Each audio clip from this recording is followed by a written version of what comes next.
नमस्कार।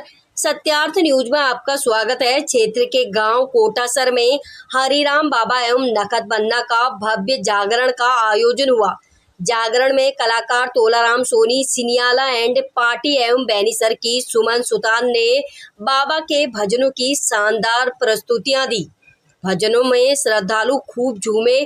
कोटासर गांव में करीब 50 वर्ष पूर्व हरिराम बाबा मंदिर स्थापना करने वाले स्वर्गीय सूरजाराम जोशी कोटासर हाल दुलचासर निवासी के परिवार से राजकुमार, पवन कुमार, इंद्र कुमार, श्रवण कुमार, मालाराम, नेमचंद, कालूराम जोशी जागरण में पधारकर बाबा के भजनों का खूब आनंद लिए। दुलचासर में मास्टर देवीलाल, शिव कुमार पालीवाल, लीलाधर सेन, हरिओम नाई, बाली कुमाई, बेनीसर केसर सिंह, पदमनाथ, गोवर्धन राम, लालजी सुतार सहित आसपास के गांव से भी बड़ी संख्या में श्रद्धालु जागरण में पहुंचे। जागरण कमेटी ने पधारे सभी अतिथियों का दुपट्टा पहनाकर स्वागत किया गया।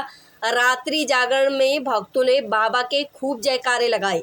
गांव के युवाओं ने भी व्यवस्था संभाली तथा जागरण में पधारे सभी श्रद्धालुओं के लिए जलपान की सेवा की। श्री डूंगरगढ़ से नरसी राम शर्मा की रिपोर्ट।